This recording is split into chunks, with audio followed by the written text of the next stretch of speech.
I was with a group of founders recently, and it's a group that's really focused on their inner work. Many of them have achieved a lot of material success in their lives, often at the expense of their emotional and even physical well being. And they're now investing their time and money into workshops and retreats and meditation and therapy.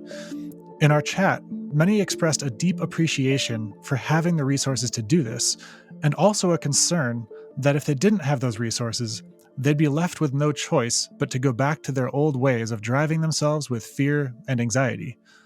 So this had me wondering, how often do we take something that can legitimately support us in our path, whether it's resources or security or love or community, and then turn it into something we're afraid to lose, placing yet another condition on our freedom and our joy? How's it going Wow. today, Joe? Well, that's a heck of a story you just told. I mean, what hits me as soon as I hear that story, first of all, it's like go back to anxiety. They're still in it. Like if they're scared that if they Mm, they need something to be happy, the anxiety it hasn't changed, right? The I was anxious that I needed to get this money, and now I'm anxious that it's going to go. I'm anxious that I'm incomplete without money. Is it hasn't changed, right? That anxiety is still there. So it yeah, just it's changed forms, yeah, but it's the same anxiety. correct. Yeah. So now they just have potentially a little more time. So on the plus side is they have a little more time to dedicate to it. On the downside, they don't have the acute anxiety on a day-to-day level to work on, Right. right? Like if you look at the data on who is least likely to recover from alcoholism, it's independently wealthy people that don't need to work. That's also bullshit. I mean, everybody needs to work, but who don't have a need to work every day to drive a certain amount of income so that they can feed themselves. Um, like the truth is that those are the people that are least likely to recover from alcoholism. There's no flaming field, if you will. There's no immediacy that creates a drive to make their life better. There's nothing that can fall apart as easily as like losing your job and not being able to feed your family, so you can just keep on drinking. um so I question the whole premise. But what it does make me think about is how much the idea that we need something to become free, like that idea seems to be, and when you hit a place where you feel that deeply profound freedom, you realize all of that was complete bullshit. There's no need for money or eating in a certain way or exercising the right way or having the perfect love or whatever it is. None of that actually is required. Yeah. Yes. This reminds me of a personal story for myself as well. Like several years ago, I had I had made it. My business was successful. I had made successful investments with that money and made a ton of money. And I was like, okay, great. Now I can do the things that matter to me and not any Right. of that other bullshit that would like hinder me on my path. And what happened when I look back on that time in my life, it was actually in many ways very stagnant. There was a lot that I was Yeah. learning. I was spending money and time on doing retreats and exploring all the different things that were out there. I definitely learned a lot and I definitely explored a lot in myself, and I'm grateful for it. And there are certain things that I just did not address during that time. And ultimately, Yeah. those things, the avoidance of them brought things crashing down. And then I had to go through the struggle of it. I had to readjust my lifestyle. I had to lay people off that I cared about. I had to re engage in areas of my life that I thought were on autopilot and that I took for granted. And Yeah. and that was actually what really initiated a really deep stage of a really productive stage of personal growth for myself. And Yeah. looking Yeah. back on it, I can see I'm like, I don't know, was I better off for having had the money and the time or not? It's just a different path, but it was not necessarily better or worse. And, even the idea that like one needs to be better than another is also an anxiety of, am I doing it right? Yeah. I mean, Yeah. it's an old question, right? It's like if you can dedicate yourself to the monastery or are you going to be a householder? And if you're a householder, is it less likely for you to become awakened, right? Like that was the old way of asking this question. And there's definitely certain things that are supportive, like not having to worry about feeding yourself can be very supportive. If you look at Maslow's hierarchy of needs, it's pretty clear that when you're more likely to worry about things like being authentic and being um, like finding your truth if you have the rest of your world taken care of, your basic needs taken care of. At the same time, I don't will very, very seldom take on like extremely wealthy people who don't have a project, because I find that uh, often that's entertainment for them. Like it's just entertainment, because they don't, if push comes to shove, they often don't have the reason to get uncomfortable, to embrace the intensity, which is the thing that actually pushes us along the path more effectively than anything else. Yeah. Some Yeah. do it naturally, but many don't. Yeah. Something else that this reminds me of is like the parable from the Bible about how it is easier for a camel to pass through the eye of the needle than for a rich man to enter the gates of heaven. Mm. And Yeah. there's a bunch of different ways to read that, and even like historically to read what was even meant. But one way that I really appreciate is that there's a there's an idea, I don't know if this existed, but there's an idea that there was a particular gate in the wall of Jerusalem that required, like, it could fit a camel. It was only the width of a camel and the height of a camel on its knees. So the camel had to remove or the people had to remove all of the load from the camel for the camel to get through. Mm. And this was for security reasons, Right. presumably. And that's fascinating to me because it's like I know many people now who have had a similar experience to what I described, where Yeah. they made it in some way, they got everything that they wanted, Yeah. and then they were just driven nuts with anxiety about losing it until they lost it, and then they finally found a deeper level of freedom that, like, apparently a lot of them describe, like, I had to go through the experience of, building $100 million company and having the whole thing fall apart to finally, like, now I actually can show up fully in a company in a way that I Right. couldn't before.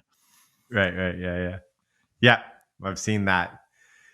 Right. And I've also seen entrepreneurs do things similar to destroy certain revenue streams so that new revenue streams can grow. There's this interesting pruning Mm. cycle that is required for some people. For me, it wasn't like that at all. I was dedicated to my self-discovery over everything else. I just dropped everything. I never said, "Oh, I'm going to build something so I have enough money to be free." Right. I just went to debt. I just sat in a room and meditated for years and focused on my journey, not by doing other people's experiences, but by doing experiments and running my own experiences. And so for me, it wasn't that wasn't my path, but it definitely sure is a lot of people's paths, right? And Hmm. some people's paths are going to the very bottom of their pain to get, to find their way out, like to really have an extremely painful life to find their way out.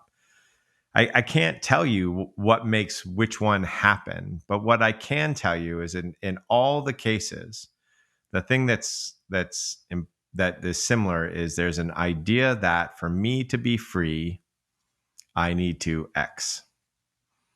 I need to have money. I need to not have money. I need to, be a wealthy person. I need to not be a wealthy person. I need to be somebody who's in shape, who really takes care of my body. I need to forego my body. I need to, like, whatever it is, there's some set of ideas. And this is the most important thing about it, is that there's some set of ideas that people hold. Everybody who's listening to this holds. If I want to get to freedom, I need to do X, Y, and Z. Meditate for 7 years, or have a lot of money, or whatever it is, and all Have of a it perfect is not body, true. Yeah, be none healthy, of it's true. not have physical pain, not have Not smoke, not sleep around, not gain approval, whatever. have Exactly. Yeah. skills that are marketable and Ex- relevant. exactly. Yeah. None of it's true. Your freedom, none of that is required. You don't have to look far to figure this out. Like, if you look at Mandela's writings, if you look at how he came out of that prison, like, he had the exact opposite of freedom, right? Like, he did not have a good diet. He did not have a good exercise routine. He did not have any power. He did not have any privilege. He did not have any wealth. He did not have any, right? All he had was time with himself. And I've definitely met people who didn't even need the time with themselves, right? I can, like, almost hear somebody in the okay, now I'll just go live in a cave until I have that freedom. Which is one way to get there. Don't get me wrong. If I'll you're go called to do meditate it, go until I'm do in it. debt. Right? Exactly. But none of that's true. It's actually seen through that thought that is a more direct path to freedom. Mm-hmm. Is seen through the thought that you need the money or you don't need the money. So we're talking about how people think they need X in order to have Y, and we've talked Yeah. about it in terms of freedom. Yeah. And what exactly do we mean by that? What are we talking about here when we say that? That's a really good question. I think there's I think there's a conflation between two ideas typically when somebody's talking about freedom. So one is the freedom to do what you want to do. And that usually seems to be a thought process of resources. Once I have $1 billion, I'll be free because then I can do the things that I want to do. And then the other freedom is like this feeling of, oh, I can be who I am, and I'm not, nothing's dictating who I am and how I'm going to be. Like that, which is another idea of freedom. And then both of them have this emotional experience that we call freedom. And so the second is really where the spiritual, like when the books talk about finding freedom, like whether it's, you know, the mysticism of Christianity or the Buddhism or whatnot, that freedom is, they're talking about that feeling of like, oh, I'm no longer burdened by any internal or external structure of what I'm supposed to be, and I can just be myself. The interesting thing is the first one, the one of like, oh, I have the resources to do what I want to do.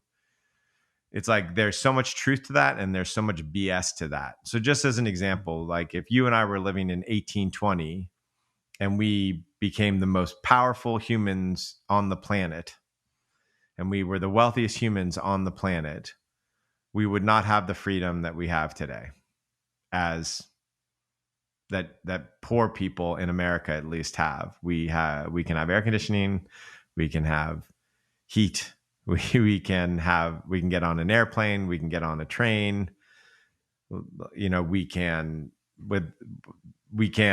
like go into a store and buy a soda pop, like, or whatever, like have 20 different choices of potato chips. We can get coffee made for us on, you know, and 25 different varieties. Like we have more freedom now than we ever did. And it doesn't make anybody then go, okay, I haven't, like, there's never enough in that world. Right. And I know plenty of billionaires who have what everybody else would call freedom, but they don't have the freedom to buy this company or sell this thing or get to the moon or, you know, live on Mars or whatever. There's always something next that you can't do. Or they It's don't all allow relative. they don't allow themselves the freedom to date the person that they want to date for whatever reason, you know. There's Yeah, like because they're scared it's that their money's going to be taken. Yeah. right. Right. Yeah. So yeah, So it's like the difference between the external freedom and how, like, what we could do in the world and how we interact with the world, and then the freedom of how we actually are as we are doing yeah, that interacting and whatever is available to us. right.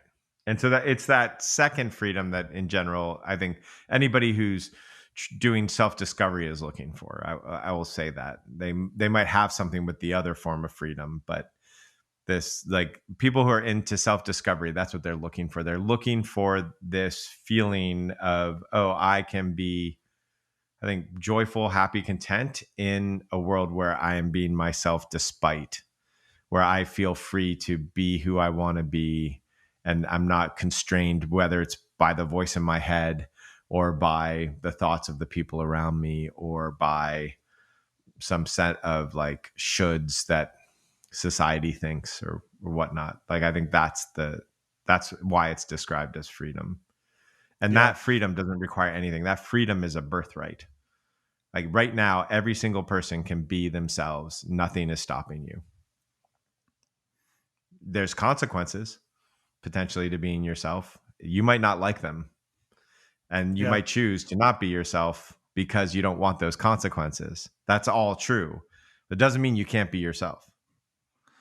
I mean, an argument could be made that what's stopping us is our awareness of it, and there's a way that this kind of inverts the kind of the privilege spectrum, where when I was in the situation where I was able to just pay for what I wanted to pay for and do what I wanted, there were a Yeah. lot of things I just wasn't in contact with that became, rather than fears, like you said earlier, anxieties that were present with me every day in my face, they were present with me every day in a way that I was able to effectively push away.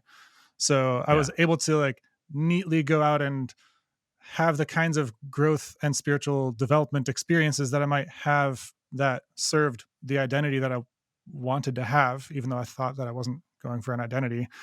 And then Right. there were the Yeah. ones that were actually going to give me the deepest growth. And those were the ones that I wasn't as aware of, even though they were like present in my consciousness every day. And so there's like many stories of people who they were not on a personal development or self-discovery journey per se. They just went through some really rough shit. And like Byron Katie, I think, is a really good example of this. If I recall her story correctly, she was just in a room one day and she wouldn't even let herself sleep on the bed. She had to sleep on the floor because she wasn't good enough for the bed in her mind, because she was just in so much shame and struggle about her life. Yeah. And something just popped. Yeah. And the way that it popped, in my opinion, is that she became so close to it that she had no separation from that anxiety anymore, and she had to feel it. And so there's like an interesting thing, like you were saying, with addicts who have all the resources to continue to enable themselves, that we can consider ourselves lucky when we have experiences that bring us into contact with those internal barriers to seeing ourselves. Yeah. I mean, the easiest way for me to think about this is like when I was in my 20s, I had no money. So to get around and travel, which I wanted to do, I hitchhiked. And I hitchhiked up to Alaska, and I hitchhiked around California, and I got to meet people that I will never get to meet again in my entire life because of what happens by hitchhiking, by not having the money, or sitting on Mhm. the back of a Greyhound bus and meeting the person who had 13 kids and, had like an immense amount of freedom in the back of a Greyhound bus. Like I've met the folks who have seen through this veneer, or through the like fog of war, but the war is the internal war. Like they've seen through that fog of war, and I've seen them poor, I've seen them rich, I've seen them in shape, I've seen them fat and smoking, I've seen them in all different ways, man. Like it's, don't get me wrong, if you're overweight and you're smoking, it doesn't feel physically as good. Your thoughts probably are different than if you are in shape and you are not smoking. But it doesn't mean that you can't find the freedom. Like that freedom is there no matter what. And it's just whether you can recognize it. And one of the mechanisms to do it is to just like, I think it was Adi Ashante talked about this somewhat differently, right? If you look at Eckhart Tolle and Byron Katie, they went into this huge depression and then popped out, which I've seen happen with a couple folks. But Adi talks about his relationship with Zen, and he describes it as like banging his head up against the wall until finally he just like he just fought it until he couldn't fight Mhm. it anymore. So it's the end of that fight, whether it's depression, or whether it's through hardcore meditation, or whether it's by grace, or whether it's by just seeing like, oh, there's nothing actually in my way, but it's the end of the fight. And with that fight ends an identity too, right? Because a lot of what keeps us in the fight is an identity. Yeah. I'm thinking of a time when, like, during this period where I was I had more money than I ever had, but I was more anxious about money than I'd ever been. And there was a moment when I nostalgically went back to a moment in my 20s where I was completely broke in Cape Town, South Africa, and I like wrote down my phone number and my email address on napkins and started passing them around to hostels in the area, seeing if anybody would do like needed some web work. Yeah. And I nostalgically looked back on that time from that moment as like, ah, that's when I was truly free. Yeah. And it's interesting. There's a Yeah. way that I was like clawing back to an old identity at the same Yes. time as I was like trying to get out of my current one. And at this Yeah. and also there was like a deep recognition of Yeah. the bullshit of the story that I was in, that I was somehow not free. Yeah. Yes. And with it, also, there's the thing about money in particular is there's some other aspects of it as well. And this is can be with any of it. It can be with like being in shape or having the perfect diet or whatever.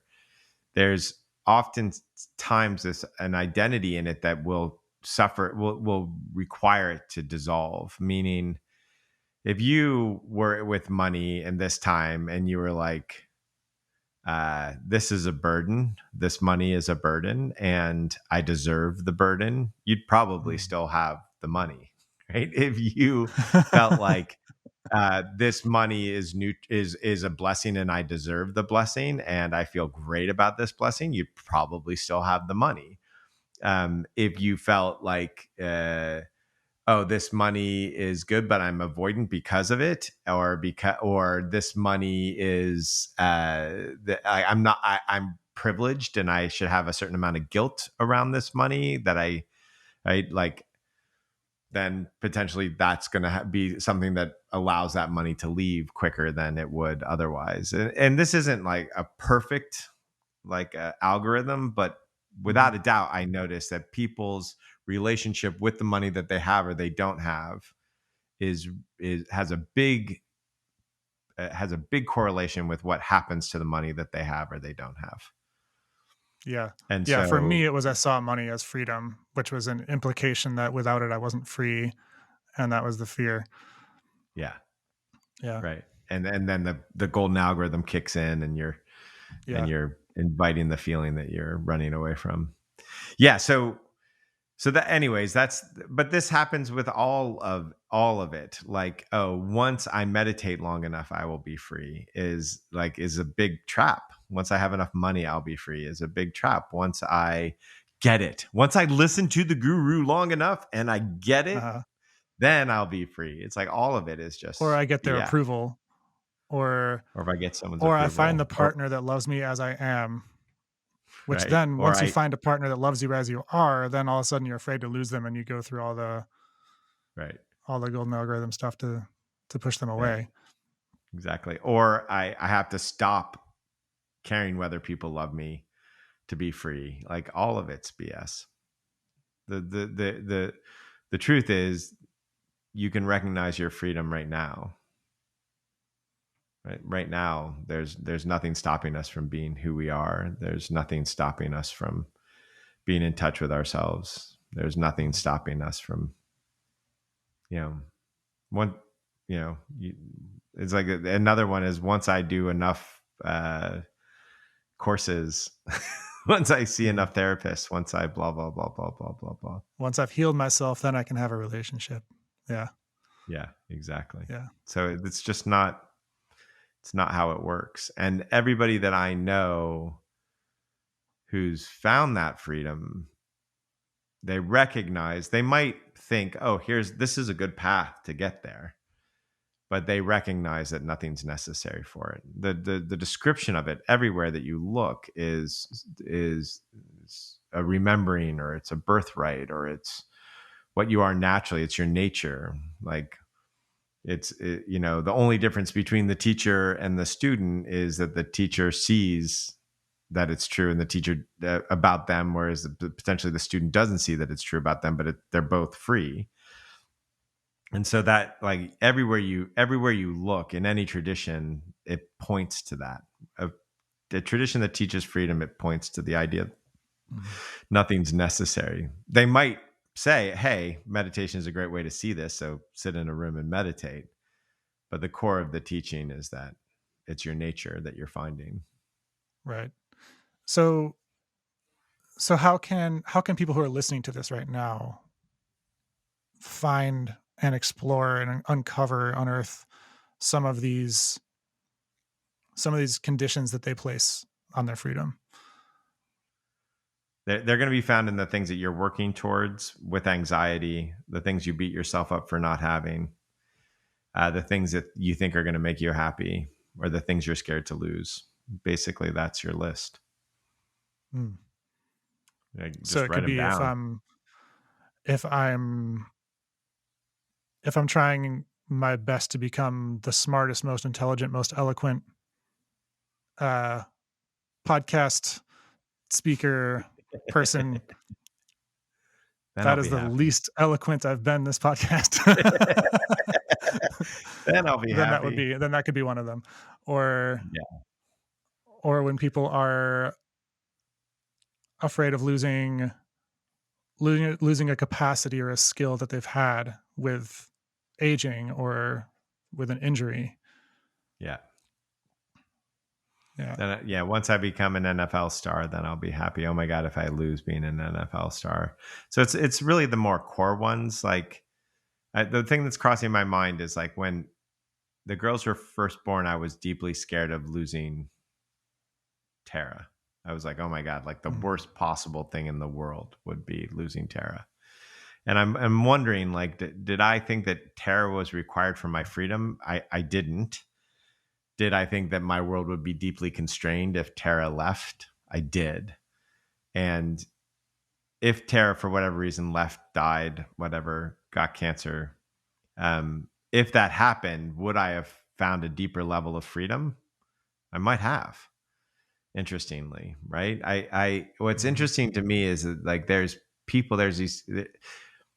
It's an interesting point is that, and I haven't really ever considered it till now, is that there's a group of people who, when I meet them, I say, oh, you've really dedicated your life to serving somebody, like taking care of somebody, like wiping someone's butt for years. Like I can tell, right? And it's oftentimes they had a kid who was born with disabilities that they had to care for. They lived with a parent for multiple years, taking care of them, or some version of that. One person who's coming to mind right now, her husband got MS and couldn't move, and she took care of him for a decade. And Mm. I can see that in a person because they're so soft. There is just like a gentleness to them. There is there's something has been worn down through that process of. It's an interesting thing that the thing that we fear often can provide another level of freedom for us, even the Yeah. things that don't seem appealing at all. And it's an interesting kind of recognition that just because there's another potential freedom available doesn't mean you need to Right. dive into like, okay, I'm just going to go like have a spinal cord injury now so that I can go through that experience and find the freedom, which I Right. know many people Right. with spinal cord injuries, Yeah. and it's a harrowing experience and they often find a lot of freedom that they didn't Yeah. expect. Yeah. And that's like not something I'm going to go do to find Right. my freedom. Exactly. um Yeah. Exactly. And unnecessary. yeah, yeah, Yeah. Yeah. But the idea that once I change, once I get out of a situation, once blah blah blah, like yeah, doesn't mean you can't leave a situation that's unhealthy for you, but the idea that you're going to be free once you blah blah blah, it doesn't ever pan out. And all anybody has to do is look back in their life, and there's something that you thought would give you the freedom that you got that didn't give you the freedom. Like whether it was mhm, like the woman that you finally found, and then or the money, or the acknowledgement from the parent, or the whatever it was. We can all see like the freedom didn't last very long. I think the yeah, freedom is more about the fact that the desire for something to make you free went away. Like, so it's like, oh my God, once I have money, and then you get the money, and there's this short little period of time where you're like, I got it. And you don't have any other want that has spun up yet. No new demand for you to fulfill to get your freedom. And then you're like, oh, great. And that's actually where the freedom is. And then 5 days later, it's like, oh shit, I have to like now really understand my emotional world to become free. And off you go on your next thing. Right. So it's oftentimes those like moments in life when you've accomplished something that the joy in it isn't that you've accomplished it. It's that there's nothing left for you to accomplish for a little while. Like you can just revel in the moment of being alive. Yeah. That sort of speaks to kind of the what that brings up for me is the path of following your wants rather than your shoulds. It's like when you follow your wants, you get to have those experiences. You get to have the experience of getting what you want and finding that it wasn't actually what you imagined. Yeah. And if you don't let yourself follow it, then you get to continue to have the illusion, the story that if I got Yes. this, then I would be free. It reminds me of my favorite Jim Carrey quote, which is, I'm going to paraphrase, I'll probably get it wrong, but I hope that everybody could find success and fame so that they can find out that that's not what it's all about. Right. Yeah. Yeah. Exactly. Yeah. That's the yeah. The the interesting piece that to me the most interesting piece about this is that at some point when you're going down this road, you get to this question, which is the easiest way to put it. There's 1,000 ways that people ask this question, but the way I'm going to ask the question is, if I am awake, if I'm free, then I should be happy to live on top of a disco, right? But then people who feel awake and free don't tend to live on top of a disco, right? And so it's like, should I live on top of the disco? Was that the best path to my freedom? Should I not live on top of the disco? Is that my best freedom? Like, should I keep on being with this relationship that's somewhat abusive and like a little dysfunctional? Is that my path to freedom? Or should I go and try to find a better relationship? Is that my path to freedom? Right. So it's this question of like, should I endure some sort of pain, or should I get avoid the pain and go find something else? And it's a lovely, lovely question. And my answer for when people ask that is uh, you just whatever you're doing is the right answer, right? If you're living on top of the disco, that's the right answer. If you've left the disco, that's the right answer. It's like that both of them are paths to freedom. What are you going to choose to do? I think and both of them have a problem. Like enduring abuse is like, it's like I like if you look at Mandela wasn't like they opened the door and he wasn't like, okay, I'm just gonna stay in here. He's like, yeah, I'm out. I'm gonna go like run the country. Right.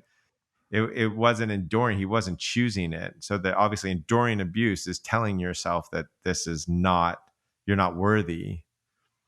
But that's exactly how Byron Katie found it. And then Mm. avoidance, is the alcoholic who can't recover because they have all this wealth. Well, what like there's no good answer to that question.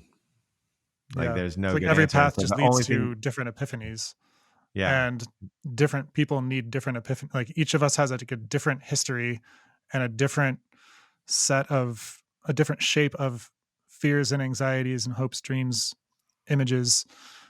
yeah, And so if we follow the evolution that just comes up through us, we're bound to run into those perfect epiphanies for us, for our yeah. particular anxieties and our particular, And yeah. and trusting yourself makes it a little bit quicker. Like it's like, Mm. oh, I trust that I can listen to myself and know which way to go. It makes the whole journey a little bit quicker. I remember this story. It was like a Ramana Maharishi story, I think, and somebody comes to him and is like, should I give up being a householder and go and join a monastery? And he's like, no. And the guy's like, you don't know me. How the hell, what makes you think you can say that? He got defensive. Of course he got defensive because he's taking away the guy's identity, which is, should I not? Should I not? Totally identified that way. Ramon's like, nope. The guy gets angry. And Ramana's response was, you should be sitting here asking me a question is what you should be doing. Right. And that's like somewhat unsatisfactory, somewhat points to like the freedom that you're looking for is in this moment. Don't like what makes you leave the moment, because it's right here, right now. And so there's something in that, but there's also something about, hey, what's making you not trust yourself in this moment? What's making you not say, oh, this is exactly where I'm supposed to be. I'm supposed to be having $100 million company worried about money. I'm supposed to be like, this is the place. And I don't mean that like you're supposed to be like it, like in a magical thinking kind of way. There seems to be some sort of interesting thing that occurs around like we find ourselves where we're supposed to be. But I mean it more of like, if that's your mindset, if your mindset is like, oh, this is where I'm supposed to be, this is where the opportunity is found to learn about myself, to grow, to lean in, then that's the most productive idea on how to face a moment, no matter what the moment is. Like it's a lot more productive than I shouldn't fucking be here. You know, it's like, I should be here and potentially be here so I can learn to leave. Right. Okay, that's fine. But like, what are you here for? And this person was supposed to bring their indecision to Ramana Maharshi so that it could be reflected back to them. Like they were gonna continue using that pattern until eventually it ran into some sort of a wall, some sort of a mirror. And so that was exactly the question that they needed to ask. Right. Yeah, exactly. And maybe they needed to get the answer 10 years later. Yeah, you know. Yeah. But Yeah. the it's a much more productive thing to say, oh, right now is the lesson that I need to learn, than it is to say, where am I supposed to be? What am I supposed to be doing? What if I lose the money? What do I need to get there? I need X, Y, and Z to get there. Far more productive to just be like, oh, the thing that I need to get there is presenting itself to me right now. This moment, not the next moment. And so the other thing is, it's like, this is like the setup of life too, right? It's once I graduate from school, then I'll get into the right college. And once I graduate from college, I'll get into the right job. And then once I get the right job, I'll have enough money and I'll get the right girlfriend / boyfriend. And, you know, and then I'll have kids. And then like a lot of my clients have done all that stuff. You know, like it's like, it didn't pan out. It doesn't pan out. And I met people who've meditated for 20 years. And then once I've meditated for 20 years, where the thing that they're looking for is right there. It's always been there. It's always, or right here. It's always been right here. You can't avoid it if you stay in this moment. It's like, it's unavoidable. Even right now, I can be who I want to be. I can say what I want to say. I can do what I want to do. And I can be in contact with myself. And that's where the freedom lies. But I'm wearing a headset in front of a podcast mic and I have to pee. How can I possibly be free? It's